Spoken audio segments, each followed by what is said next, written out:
In the shadow of Yggdrasil, the great world tree, where the branches stretched across all realms, and the roots dug deep into the well of fate, the Norns spun the threads of destiny. Urd, Verdandi, and Skuld whispered the fate of gods and men alike.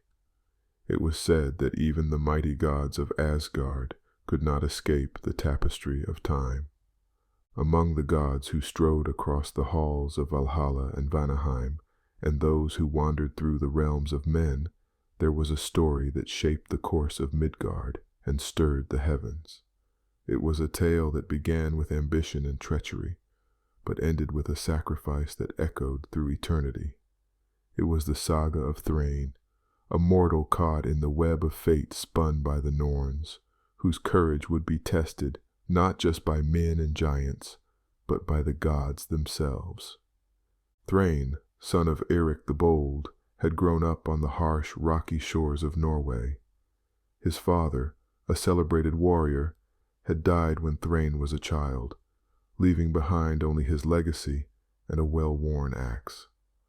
Thrainn had been raised by his mother, whose quiet strength and wisdom gave him the foundation of honor upon which his life would be built.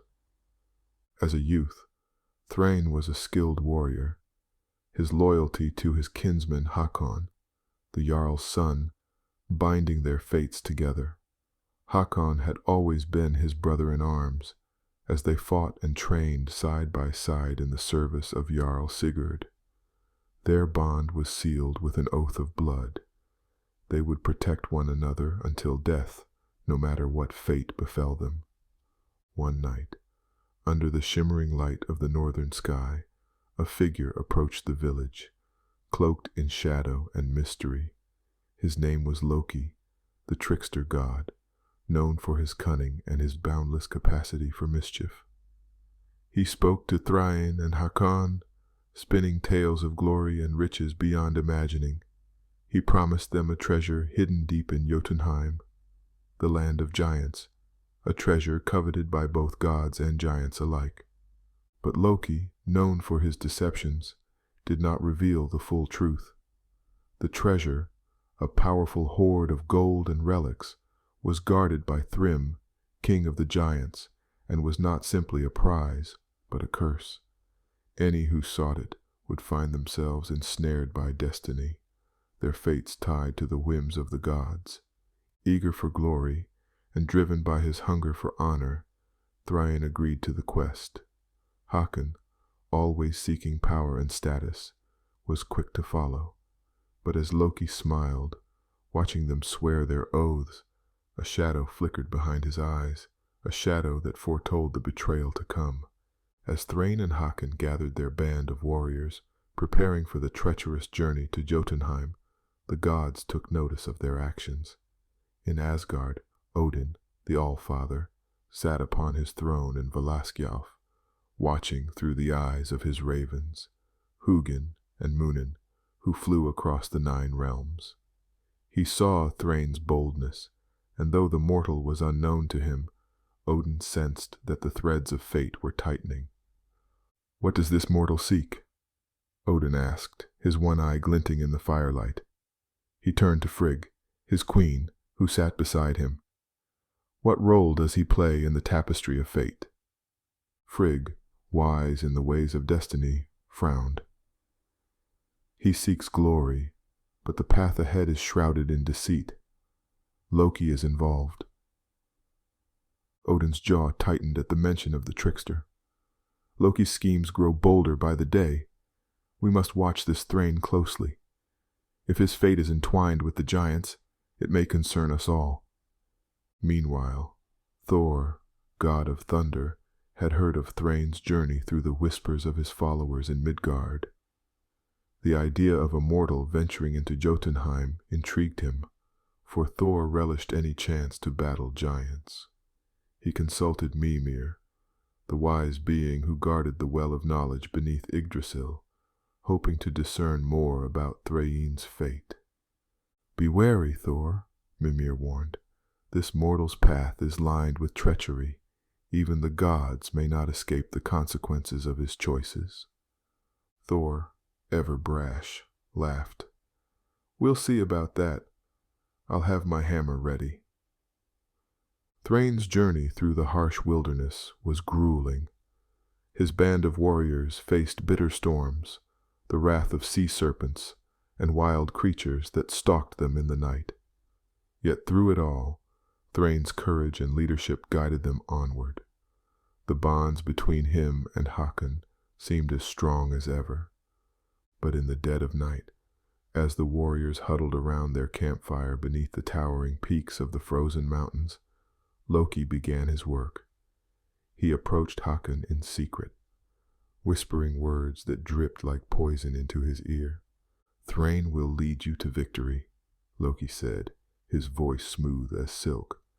"But who will reap the rewards? He is stronger, more favored by your men. They will sing songs of his name long after yours is forgotten." Hakon's brow furrowed as doubt began to gnaw at him. He had always walked in Thrainn's shadow despite his noble birth. Loki's words played on his insecurities, promising him a throne, power, and the favor of the gods themselves, if only he were willing to betray his closest friend. "But how could I turn against him?" Hakon asked, though Loki could see his resolve weakening. Loki smiled, his eyes gleaming with mischief. "In the land of Jotunheim, all oaths are tested. The treasure is cursed, yes, but with that curse comes great power. Slay Thrainn, and you shall claim it. The gods will favor you, for only the bold deserve to rule."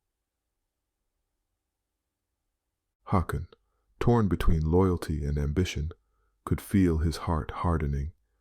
The promise of power was too great.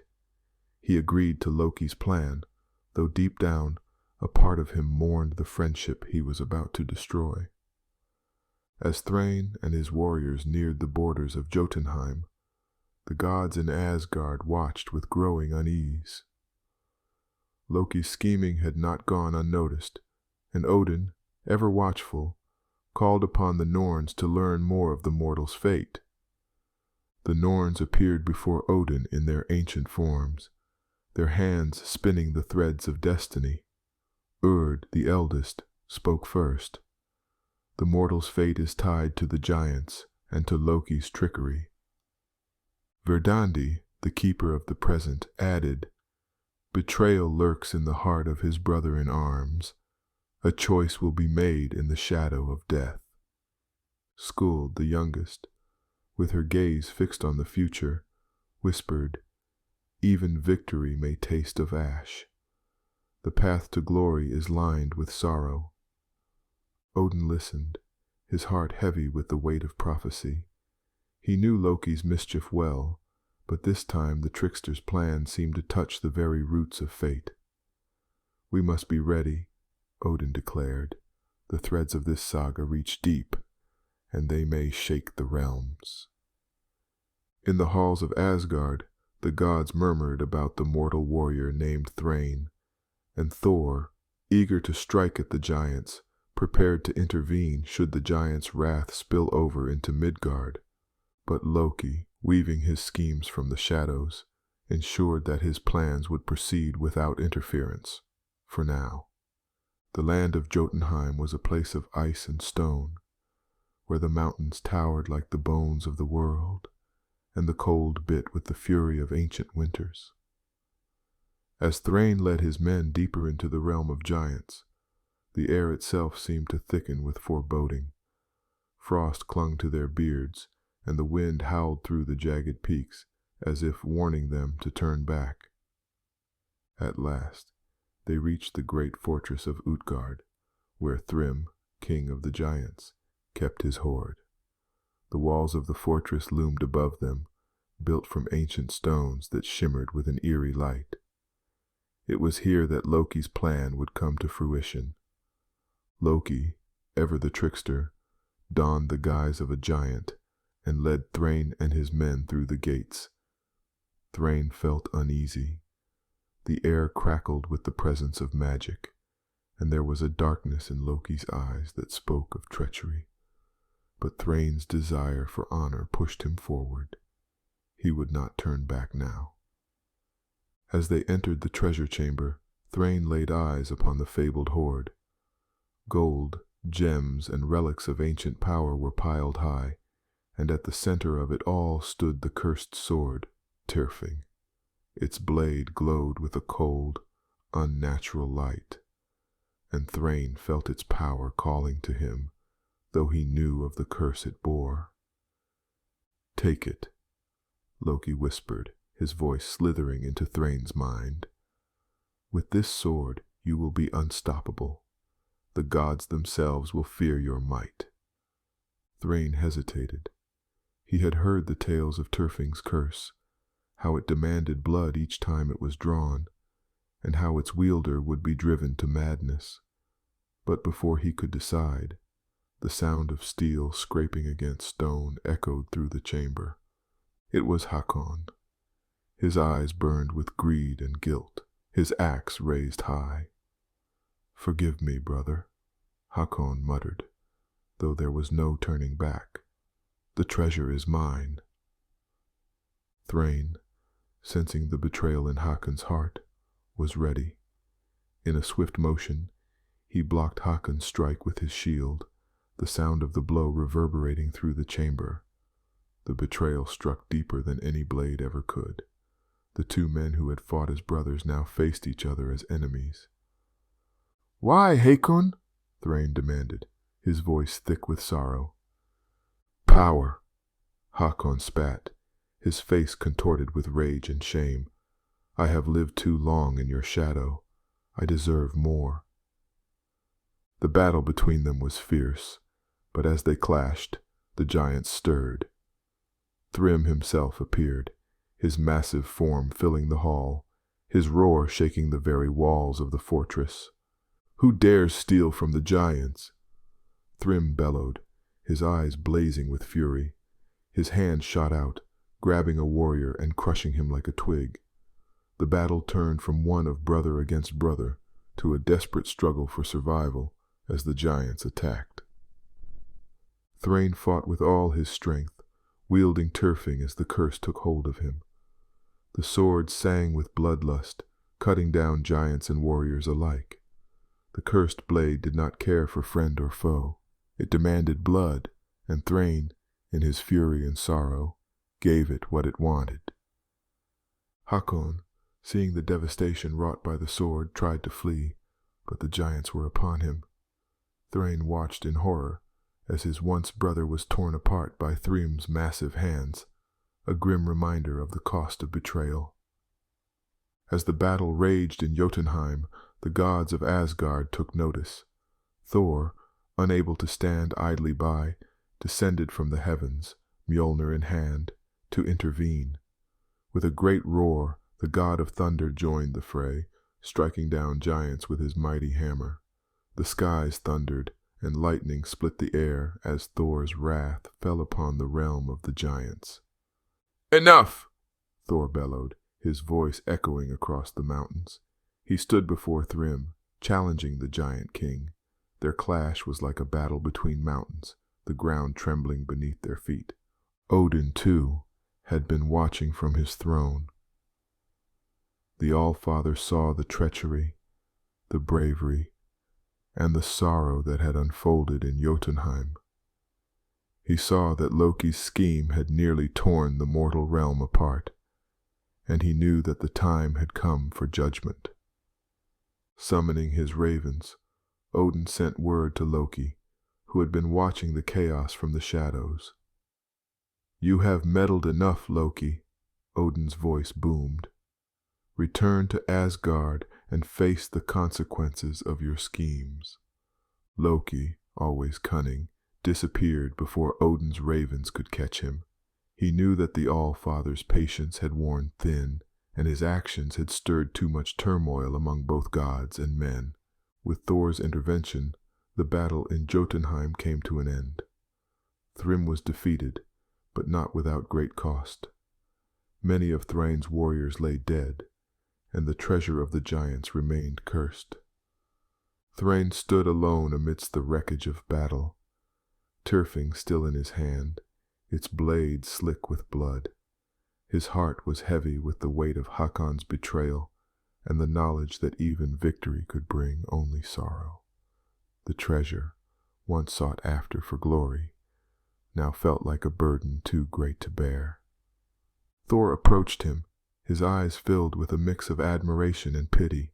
"You have fought bravely, mortal," the god said, his voice softer than before, "but the cost of this victory is great." Thrainn nodded, his gaze distant. "Hakon. He was my brother. He made his choice," Thor replied grimly.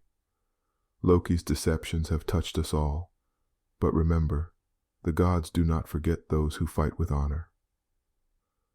Odin's ravens circled above, their presence a reminder that even the gods were watching.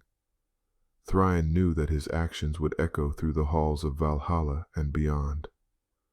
But as he looked at the cursed sword in his hand, he wondered if the price of glory was worth the blood that had been spilled. With a heavy heart, Thrainn cast Tyrfing into the depths of Jotunheim, letting the cursed blade sink into the ice and stone, where it would be lost to time. Thrainn returned to Midgard, but he was no longer the same man who had set out in search of glory. The songs of his deeds were sung in the mead halls of kings, and his name became legend. But Thrainn, haunted by the memory of Hakon and the curse of Tyrfing, chose a life of quiet solitude. The gods too remembered Thrainn. Thor spoke of his bravery in the halls of Asgard, and even Odin, the All-Father, gave silent acknowledgement to the mortal whose fate had been woven into the tapestry of gods and giants. But Thrainn, ever humble, knew that true victory was not found in gold or glory, but in the bonds of kinship and the choices made in the face of betrayal. And so ends the saga of Thrainn, the warrior who faced the gods and giants, who won a bittersweet victory that would be remembered for all time.